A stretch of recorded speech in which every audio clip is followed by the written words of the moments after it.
ሉቃስ ምዕራፍ አንድን አውጡ። ዛሬ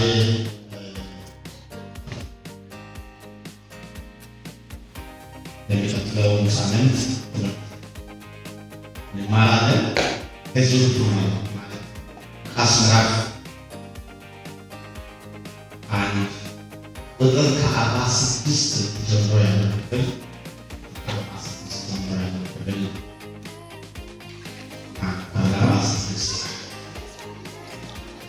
በጌታ ኢየሱስ ስም አሜን። ማርያምም እንዲህ አለች፣ ነፍሴ ጌታን ታከብረዋለች፣ መንፈስም በአምላኬ መድኃኒቴ ሐሤት ታደርጋለች፣ የባሪያይቱን ውርደት ተመልክቶአልና።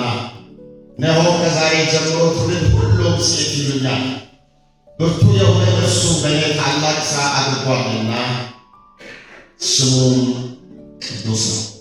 ምሕረቱም ለሚፈሩት እስከ ትውልድና ትውልድ ይኖራል። በክንዱ ኃይል አድርጓል። ትዕቢተኞችን በልባቸው ሐሳብ በትኖ ገዢዎችን ከዙፋናቸው አዋረደ። ትሑታንን ከፍ አድርጓል። የተራቡትንም በበጎ ነገር አድርጓል። ባለጠጎችን ባዶአቸውን ሰጥቷቸዋል። ለአባቶቻችን እንደተናገረ ለአብርሃምና ለዘሩ ለዘላለም ምሕረቱ ትዝ እያለው እስራኤል ብላቴናውን ረድቶአል። ቁጥር 57 የኤልሳቤጥም የመውለጃ ጊዜ ደረሰ፣ ወንድ ልጅ ወለደች። ጎረቤቶቿም ዘመዶቿም ሁሉ ጌታ ምሕረት እንዳደረገላት ሰምተው ከእርሷ ጋር ደስ አላቸው። በስምንተኛው ቀን ሕፃኑን ሊገርዙት መጡ። በአባቱ ስም ዘካርያስ ሊሉት ወደዱ። እናቱ ግን መልሳ አይሆንም አለች።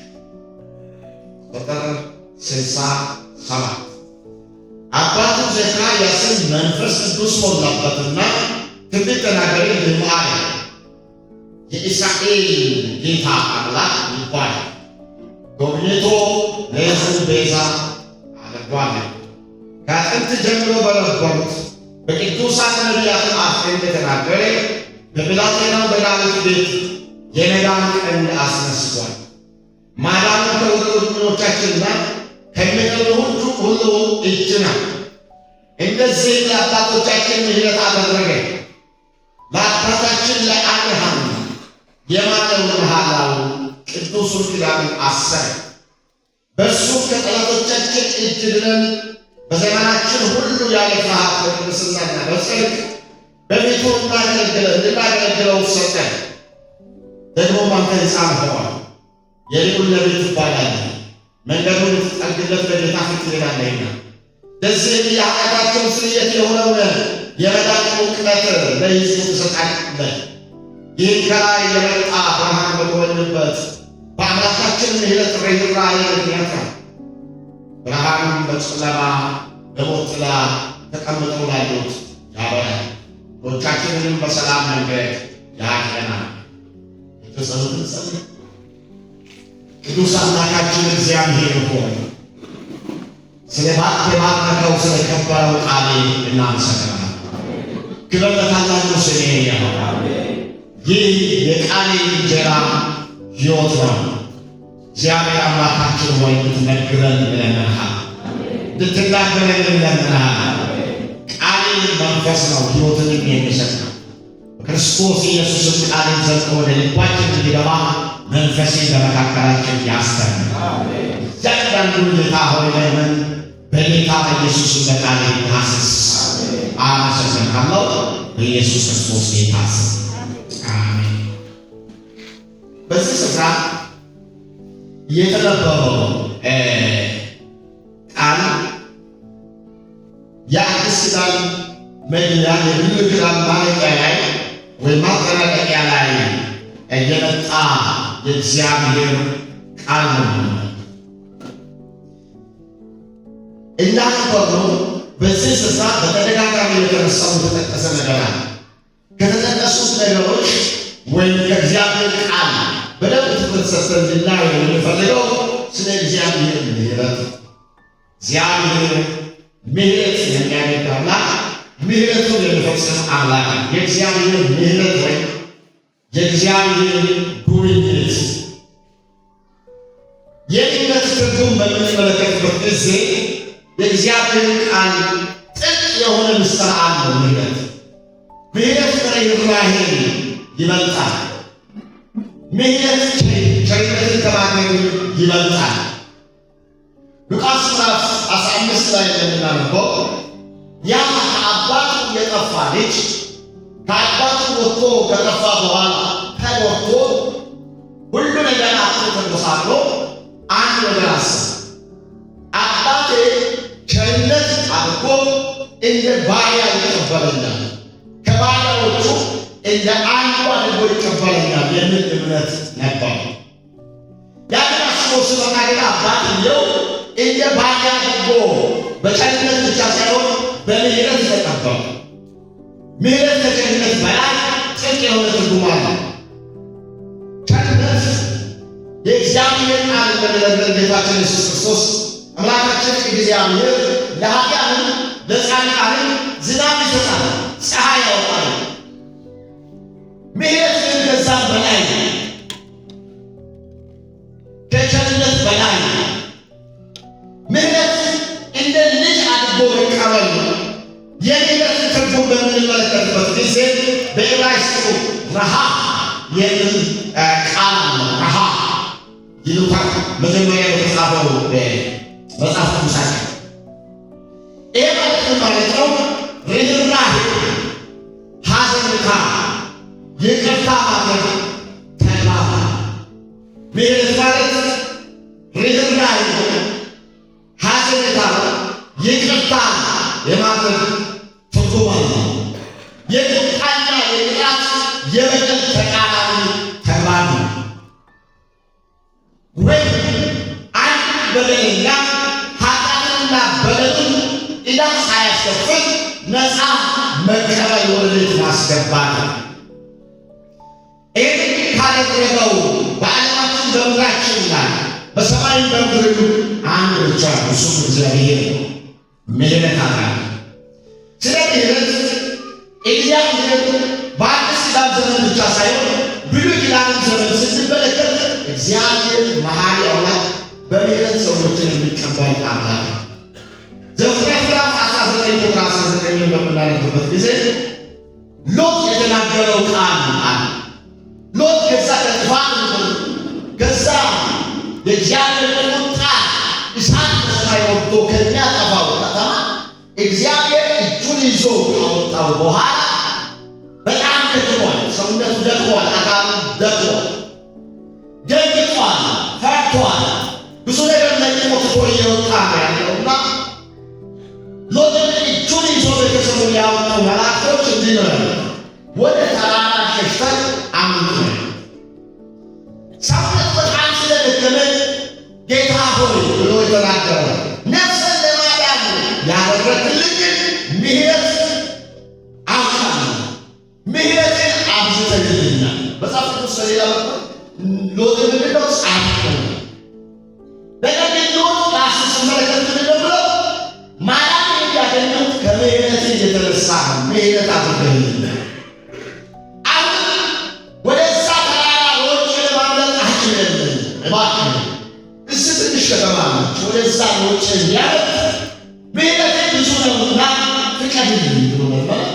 ዞን የምትባል ትንሽ ከተማ አለች።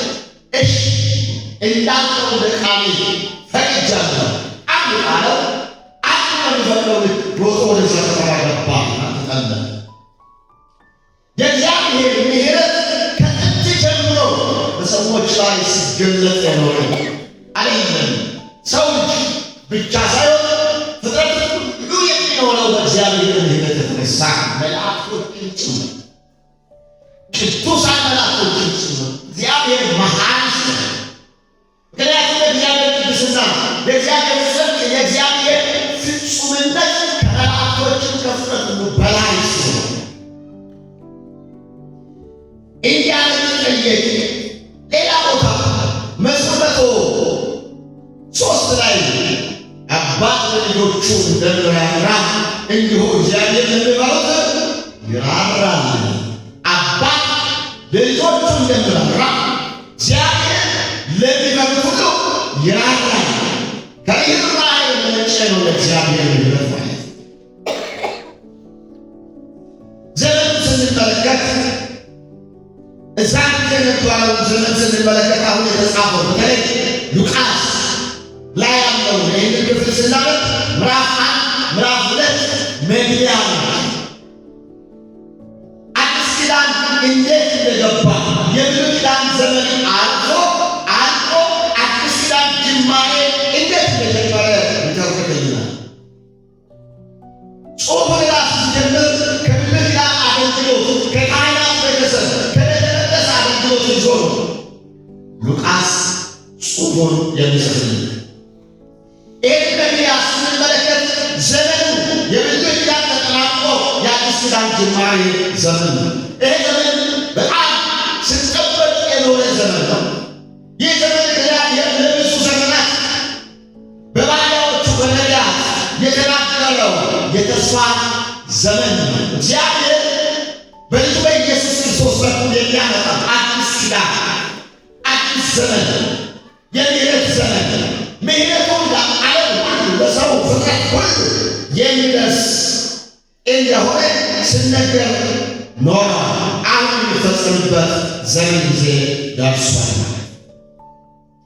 ይህን ዘመን ብዙ አባቶች እየተጠባበቁ ሰው ስለሆኑ እድሜያቸው አልፎ ሞተዋል።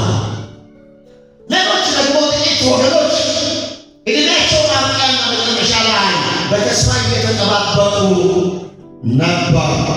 በተለይ ስምዖንን ስትመለከት ባሪያ ማየት የፈለግኩትን ነገር አሳይተኸኛልና አይቻለሁና አሁን ሰብስበኝ ብሎ ሞት ሲጠይቅ እንመለከት።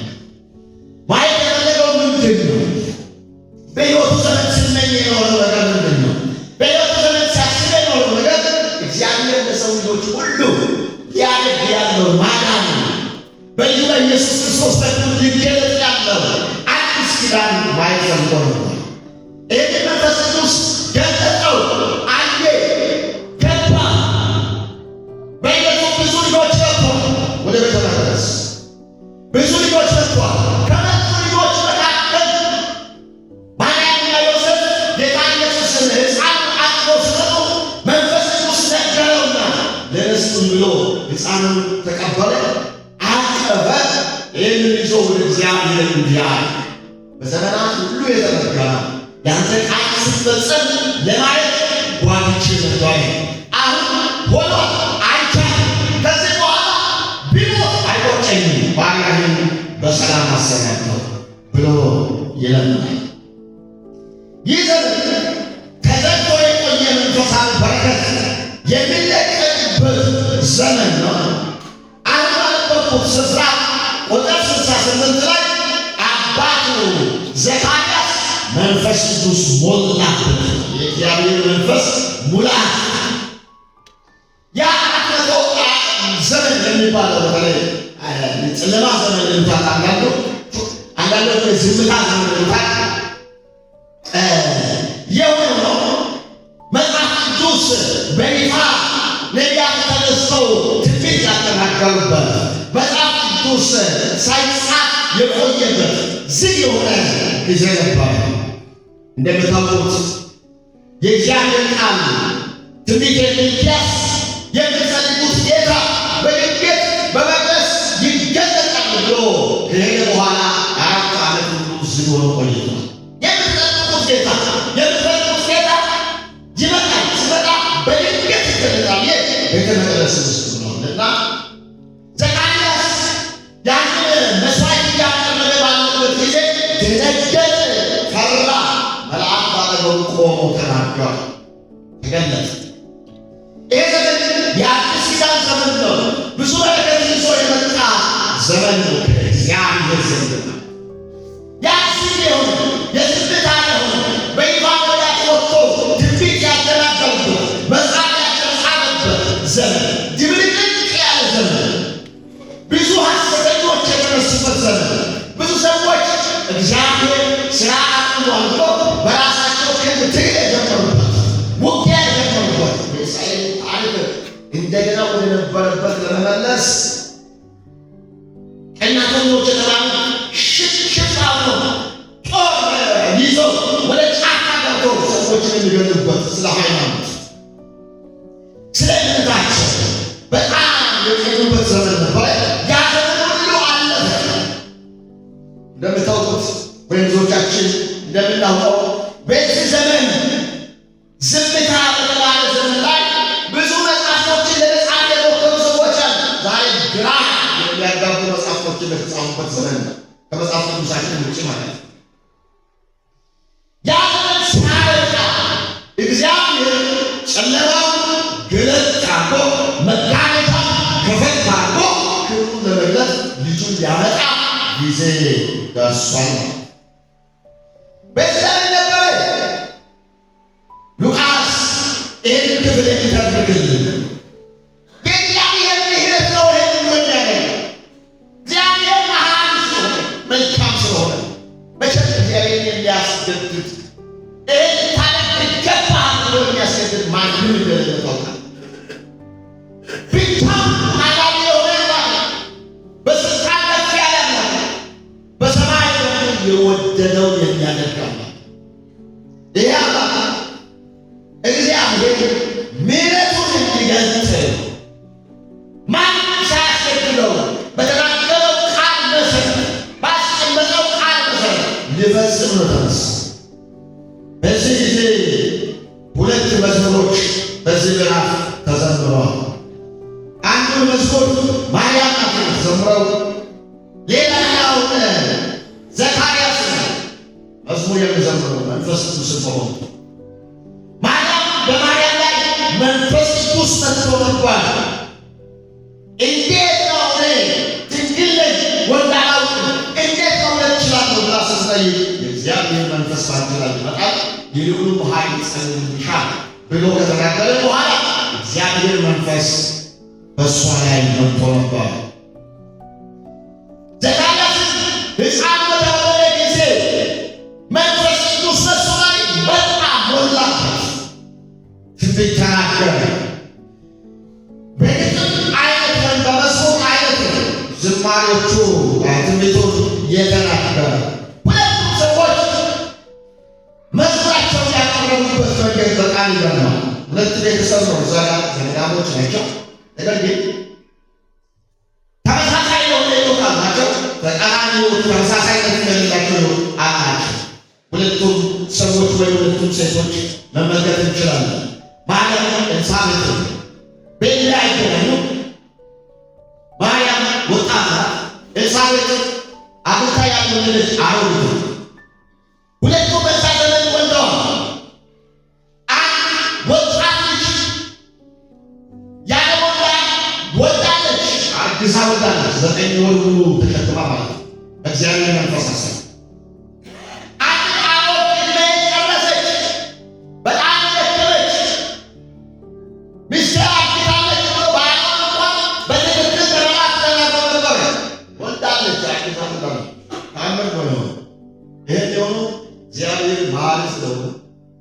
እግዚአብሔር ምሕረት ታምር ስላደረገ ነው። ይሄ ነው እግዚአብሔር ዘመን ታምራት ያለው። እግዚአብሔር በሕዝቡ መካከል ዘመናትን ቆጥሮ ዘመናትን ጠብቆ ታምራት የሚያደርግ አምላክ ነው። በዚህ ዘመን በዚህ ጊዜ በሕይወታችን፣ በአገልግሎታችን፣ በቤታችን፣ በኑሯችን እግዚአብሔር ታምር ያደርጋል። አሜን ትላላችሁ? እግዚአብሔር ታምር ያደርጋል።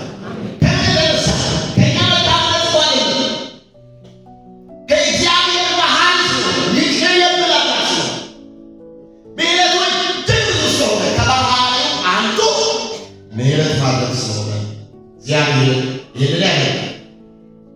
ከተዘመሩት መዝሙሮች የምንመለከተው በጣም አስገራሚ ነገር ከእግዚአብሔር ምሕረት የተነሳ የተደረጉ ስራዎችን የሚደረጉ ስራዎችን ይገልጣል። ማህበራዊ፣ ፖለቲካዊና መንፈሳዊ ኢኮኖሚያዊ ጉዳይ ላይ ማርያም ትዘምራለች። ማርያም እንዲህ አለች፣ ነፍሴ ጌታን ታከብረዋለች፣ መንፈሴ በአምላኬ መድኃኒቴ ሐሤት ታደርጋለች፣ የባሪያይቱን ውርደት ተመልክቶአልና። እነሆ ከዛሬ ጀምሮ እርሱ በእኔ ታላቅ ሥራ አድርጓልና ስሙ ቅዱስ ነው። ብርቱ የሆነ እሱ በእኔ ታላቅ ሥራ አድርጓልና ስሙ ቅዱስ ነው። አይገመት ነገር አደረገ እግዚአብሔር። በሰማነው የማይታሰብ በጣም ታላቅ ነገር አደረገ እግዚአብሔር። ስሙ ቅዱስ ነው ብላ ምሕረቱን የሚበሉት እስከ ትውልድና ትውልድ ይሆናል። በክንዱ ኃይል አድርጓል። ቀጥሎ የምትለው ተባለ ትዕቢተኞችን በልባቸው ሐሳብ በትኗል። ገዢዎችን ከዙፋናቸው አዋርዷል። ጨካኝ የሆኑ ገዢዎች ሊኖሩ ይችላል። ፖለቲካ ላይ ያሉ ሰዎች ናቸው። መሪ የሆኑ ሰዎች ናቸው። ጨቋኝ የሆኑ ሰዎች ናቸው። እግዚአብሔር በምሕረቱ ሲገለጥ፣ እግዚአብሔር በምሕረቱ ወደ ሕዝቡ ሲመጣ የበቀል እጆቹንም እየገለጠ ነው። ከዚህ የተነሳ ትዕቢተኞችን በልባቸው ሐሳብ በትኗል። ሐሳባቸውን ጭምር ገዢዎችን ከዙፋናቸው አዋርዷል። ትሑታንን ከፍ አድርጓል። ትሑታንን እግዚአብሔርን በመፍራት የሚኖሩትን ምን አድርጓል? ከፍ ይመልስ። እግዚአብሔር ከፍ ይበል። እነሱን ከፍ አድርጓል በምሕረቱ። ያልቻለ የተራቡትን በበጎ ነገር አጠግቧል። ሰጣቸው እንዲመገቡ እንዲበሉ። የተራቡትን በጎ ነገር የተራቡትን መልካም ነገር ያስቡትን በጣም ያሰቡ ተስፋ የቆረጡ በግራ ሲመለከቱ በቀኝ ሲመለከቱ ሁሉ ነገር ተስፋ የሚያስቆርጥ የሆነባቸው እነሱን በበጎ ነገር አድርጎ ቀጥሎ የሚለው ተመልከቱ። ባለጠጎችን ባሏቸውን ሰጥቷቸዋል። ሰብስበዋል። የተገኘው ሁሉ ሰብስበዋል። በዝርፊያ፣ በጉቦ፣ በመግደል፣ በመስረቅ በተለያየ መንገድ ሰብስበዋል። ሰብስበው አከማይተው በጣም ትልቅ አድርገው ይሄ የኔ ነው ብለው ሲባሉ ባለ ብዙ ምሕረት የሆነ እግዚአብሔር ተገለጠና በባዶ እጃቸው አሰናበታቸው። አንድም ከሰበሰቡት አንድም ሳይነቁ ማለት ነው። ይሄ በሞት ብቻ የሚሆን አይደለም። ደረሰ በሞት ብቻ የሚሆን አይደለም። ሰው ሞቶ ብቻ አይደለም። ትክክለኛ ያልሆነ አሁን የሚያጣ በሕይወት እያለ በባህሏቸው ሰጧቸው። ይህንን ያደረገው ለአባቶቻችን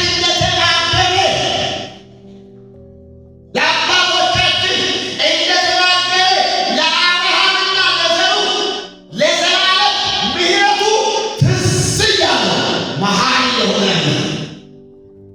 ትዝ እያለው የተናገረው ቃል እያስታወሰ ይላል። እያስታወሰ ምሕረቱ ይህንን አደረገ። ምሕረቱ ትዝ እያለው እስራኤል ብላቴናውን ረድቷል። እግዚአብሔር መሐሪ ስለሆነ ይረዳል። እግዚአብሔር ይረዳል። ምን ስለሆነ? መሐሪ ስለሆነ። ትሑታንን ከፍ ትዕቢተኞችን ከሐሳባቸው አዋረዱ። ገዢዎችን ከዙፋናቸው አባረሩ። በግፍ የተሰበሰበውን ሀብት ከሀብታቸው ለይተው አሰናብተው ምሕረቱ ትዝ እያለው እያስታወሰ ይህንን አድርጓል ይላል። ከዛ ይህንን የተነሳ የሆኑ ነገሮች ናቸው። አንድ ሀሳብ ለምሬተዋል። የእግዚአብሔር ምሕረት ምክንያቶች ወይም እግዚአብሔር ምሕረቱን የገለጠባቸው ነገሮች አንድ አምስት ነገር ላሳያችሁ እፈልጋለሁ። አሁን አንዱን ብቻ ነው ዛሬ እግዚአብሔር ምሕረቱን የገለጠ ወገኖች እግዚአብሔር በየዘመናቱ ምሕረቱን ይገልጣል። ይሄ ታወቀ። በእኛ ሕይወት ላይ ደጋግሟል እግዚአብሔር። በእኔ ሕይወት ላይ ምሕረቱን ደጋግሟል እግዚአብሔር። የዛን ዘንድ ጻድቅ ከመጀመሪያ ጀምሮ ከጥንት ጀምሮ እግዚአብሔር ምሕረቱን፣ ቸርነቱን፣ መልካምነቱን ሲደግም ሲደጋገም ነው ለእኔ ያቆመ። እናንተስ እስቲ ምሕረቱ አቆሞኛል የሚል ሰው አለ? እግዚአብሔር መሐሪ ስለሆነ አቆሞኛል ብላችሁ አመስግኑት። በሰማይ ስለሆነ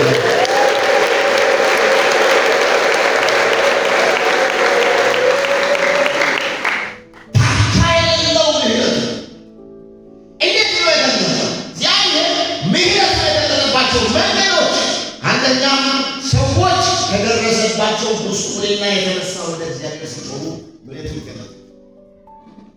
ሰዎች ከደረሰባቸው ጉስቁልና ከባድ ጫናና ቀንበር የተነሳ ሲጮሁ ምሕረቱ ይገለጣል። እግዚአብሔር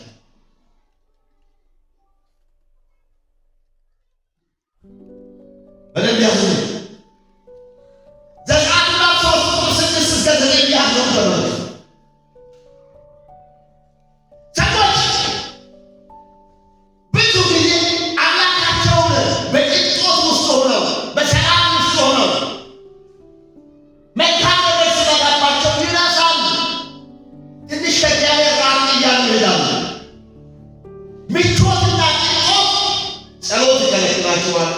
አምልኮ ይከለክላቸዋል። አገልግሎት ይከለክላቸዋል። ከቅዱሳን ጋር ህብረት ይከለክላቸዋል። ታማኝ መሆን ያቅታቸዋል። ኩራት ይጀምራቸዋል። ትዕቢት ይጀምራቸዋል። ጠላ ይጀምራሉ። ጊዜ የለኝም ማለት ይጀምራሉ። ከእግዚአብሔር ሀሎት እየራቁ ይሄዳሉ። እንደዚህ ባሉ ወደ ዳር ያወጣቸው ጥላት ደግሞ ሊጨቁናቸው ሊያስጨንቃቸው ሲደርሱ ወደ እግዚአብሔር ይጮኻሉ። በእስራኤል ወደ ግብፅ የገባበት መንገድ ስንመለከት እግዚአብሔር ፈልጎ ፈቅዶ የመራቸው ሳባ የሚሆኑ ነፍሳት የያዕቆብ ልጆች ወደ ግብፅ ምድር ከገቡ በኋላ እዛ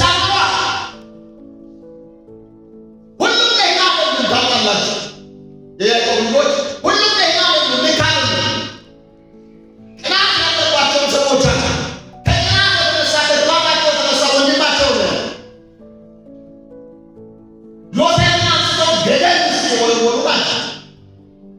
ዳንቻ ወንድማቸውን አንስተው ወደማይታወቅ ምድር የሸጡት ናቸው። ሞቷል ብሎ አባታቸውን ያስለቀሱ ናቸው።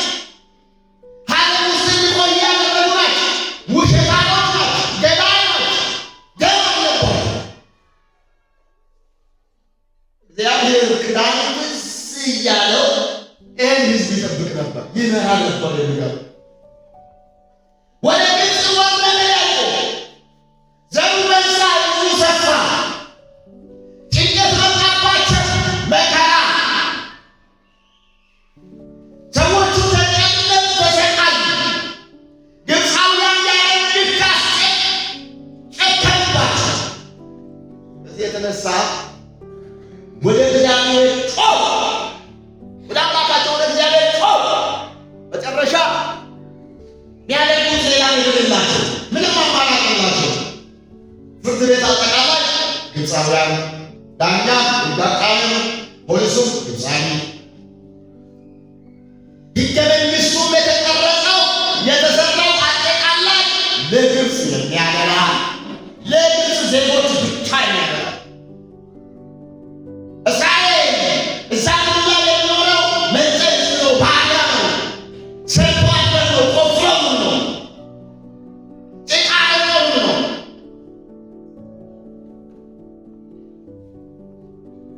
ግብፃዊ ስሞት ዓለም ምድር ይንቀጠቀጣል። እስራኤላዊ ስሞት ጉዳይ የላቸው። ውሃ ውስጥ ወንዶች ይጣላል። አዋላጆች እንዲገድሉ ትእዛዝ ተላልፏል።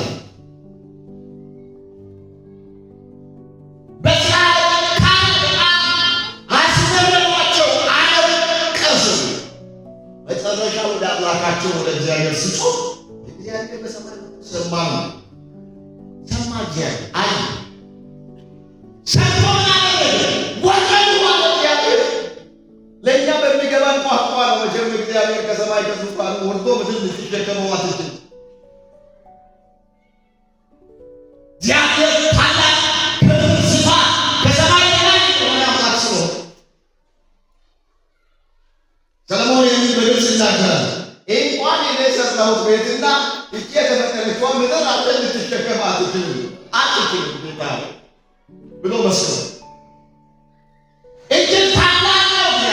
ድምና ወገን ብሰምቼ ጩኸት የእግዚአብሔር ጩኸት የእስራኤል ጩኸት በሰማይ ሆኜ ሰምቼ ሊታደጋቸው ሊያናቸው ከሰማይ ወርደው ይሆን ክብር ለስሙ ይሆን ሰማይ ወርደው ወይ እግዚአብሔር ከዙፋኑ የሰዎችን ጩኸት ሰምቶ የሚንቀሳቀስ አምላክ ሰምቶ የሰዎችን ስሜት የሚጋራ አምላክ እሱ ብቻ አይደለም። እስራኤል ሕዝብ ነው፣ በእግዚአብሔር ፊት የከበረ ሕዝብ ነው። መሳፍንት ምዕራፍ 15 ቁጥር 28 ስናለ መከራው ሲበዛበት ያ መንገድ ስቶ የወጣ እግዚአብሔር በተደጋጋሚ ያሳሰበ የእግዚአብሔር ባሪያ ሶምሶን ጮኸ።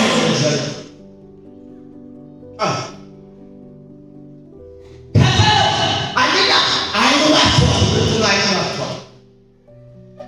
በዙሪያ ያሉ ሰዎች ፍልስጤማውያን እየሰማው ሲመጡ ሰማ እስቲ ሲበል እያሉ ሲሳለቁበት ውስጡ ቅጥል ልሎ በዚህ ጊዜ ሊረዳው የሚችል ማንም የለም። ወደ አምላኩ ጸለየ። ምን ብሎ አቤቱ አስበን ስትነስር አንድ ጊዜ ጠላቶችን ልበቀል ሲመቱን ሰማ ተቀበለው ይላል። ሊረዳው ተነሳ፣ ኃይል አደረሱ ነው። በሶምሶን ላይ እንደቀደመው ብቻ ሳይሆን ታላቅ ኃይል መጣ። የእግዚአብሔር የመንፈሱ ኃይል የቤቱን ምሰሶ ይዞ አነቃነቅ።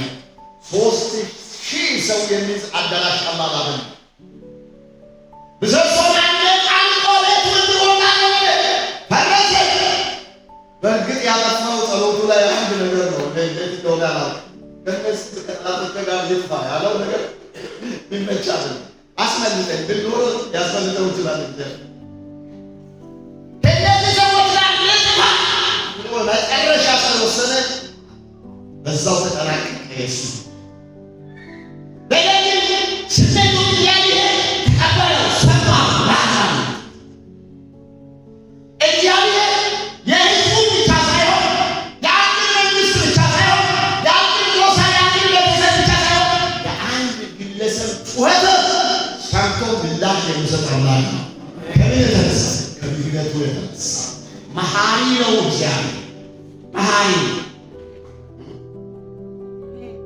ሙሴን ብሎ ጠየቀው፣ ፊትህን አሳየኝ እባክህ አንተን ማየት እፈልጋለሁ ብሎ ዘጸአት 33 ላይ ሲጠይቅ እኔ በፊትህ ስምን አውጃለሁ ምን ብዬ እግዚአብሔር መሐሪና ይቅር ባይ ነው ብዬ አውጃለሁ። ይህን ለማየት አልችልም፣ ልትለቅ አልችልም። እኔን አይቶ ሰው መኖር አይችልም። ነገር ግን ስል ጥያቄ ለመመለስ አውጃለሁ። ምን ስለት ምን የሚያደርገው ሰው እግዚአብሔር መሐሪና ይቅር ባይ አውጃለሁ። ባለፈው ጊዜ ታያለ እግዚአብሔር መሐሪና ይቅር ባይ በእድሜያችሁ በሕይወታችሁ ዘመን ምንድን ነው የምታስበው? መልካም ስራ ከልክ ያለፈ ወደ እግዚአብሔር ጥግ የደረሰ ፍጹምነት ይሰጥ ምንድን ነው የምታስበው? በመዝሙር በዝማሬ ደስ ማሰኘት፣ በአገልግሎታችን በስጦታችን ደስ ማሰኘት ምን ታስባላችሁ? በጸሎታችን ብዛት ወደ እግዚአብሔር ቀና ማለት ነው። እግዚአብሔር መሐሪ ነው። እጆቻችሁን ዝጋል። እግዚአብሔር መሐሪና ይቅር ባይ ነው። እንዲህ አለ እግዚአብሔር መሐሪና ይቅር ባይ ነው። ሃሌሉያ። ወደ እሱ ያስጠጋን ምሕረቱ ብቻ ነው፣ ይቅርታው ብቻ ነው።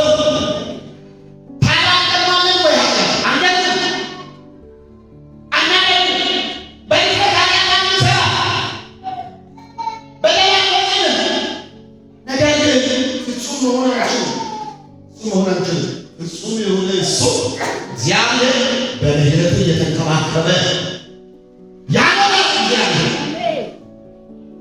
የግለሰቦችን ጸሎት የሕዝቡ ውስጥ ሆነና እያንዳንዱ ሰው የተሸከመው ቀንበር ክብደት በጣም ሲጫነው ሲያለቅስ ጎልቶ ሲያለቅስ ሰዎች እግዚአብሔር እርዳኝ ስሉ እግዚአብሔር በምሕረቱ ጣልቃ ይገባልና ማርቆስ ምዕራፍ 16 ላይ የምንመለከተው በርጤሜዎስ የተባለ ምን ብሎ ለምን አቤቱ ማረን፣ የዳዊት ልጅ ማረን። በእርግጥ በዛ ዘመን በሰውነት በአካል ላይ የሚፈጸሙ የአካል ጉዳተኝነት፣ በሽታና ደዌ፣ ጉስቁልና አጠቃላይ ከኃጢአት ጋር የተያያዘ ነው ብሎ ሰዎች ስለሚያስብ በዚህ ማይንድ ነው የኖረው።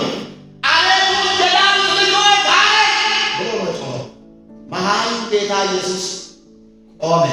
የባህሪ ልጅ የእግዚአብሔር ልጅ የሆነ ኢየሱስ ክርስቶስ መንገድ ከመሄድ ቆመና አንተ ይምጣ ወደ መጣ ትፈልጋለህ ማለት ትፈልጋለህ አይወጡ ወገኖች የእግዚአብሔር ምሕረት ከደዌ ከበሽታ ነፃ ያወጣል። የእግዚአብሔር ምሕረት ከታላላቅ ጉስቁልና ሕይወት ያወጣል። ሙከራ ብቻ ወገኖች ከጥግ ወደምንፈልገው ደረጃ አያደርሰንም። የእግዚአብሔር ምሕረት ነው። ልብ በል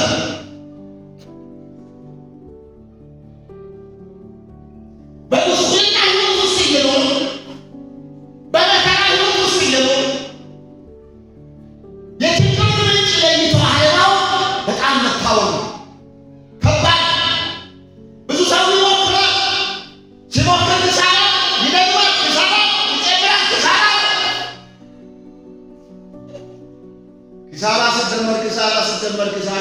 ኪሳራ ውጤቱ ምን እንደሚሆን የሂሳብ ባለሙያዎች ነግሯቸው ደስ ይላል።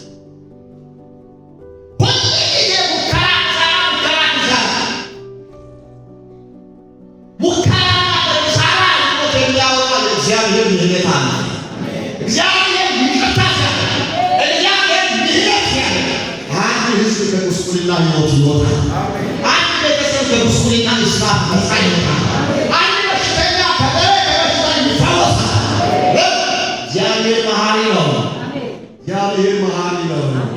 እግዚአብሔር ምሕረት ወደ ቤታችሁ እንዲቀርብ ትፈልጋላችሁ? የእግዚአብሔር ምሕረት ወደ ደጃችሁ መጥቷል። እግዚአብሔር ምሕረት ጠይቃቸው። ዝግ የሆነ ልብ መክፈት አለበት።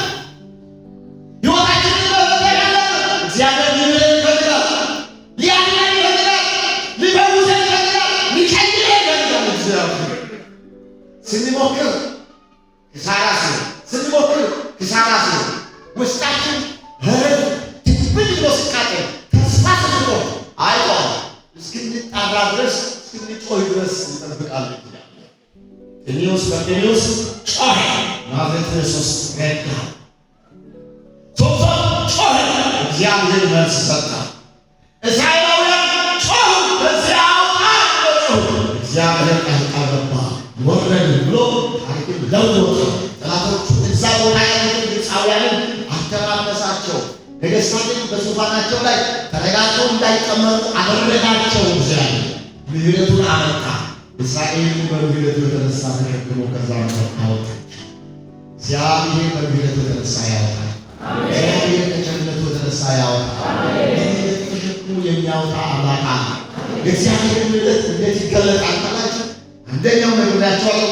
ሰዎች ከደረሰባቸው ጉስቁልና ከከባድ ጉስቁልና የተነሳ ከፍርሃት የተነሳ እግዚአብሔር ሲጮህ በጠላት የተጠቁ ሰዎች የተጎዱ ሰዎች እግዚአብሔር ሲጾም እግዚአብሔር ሕዝብን ያድናል። እግዚአብሔር ቤተሰብን ያድናል። እግዚአብሔር ግለሰቦችን ያድናል። እግዚአብሔር ሁላችንን ያድናል ማለት ነው።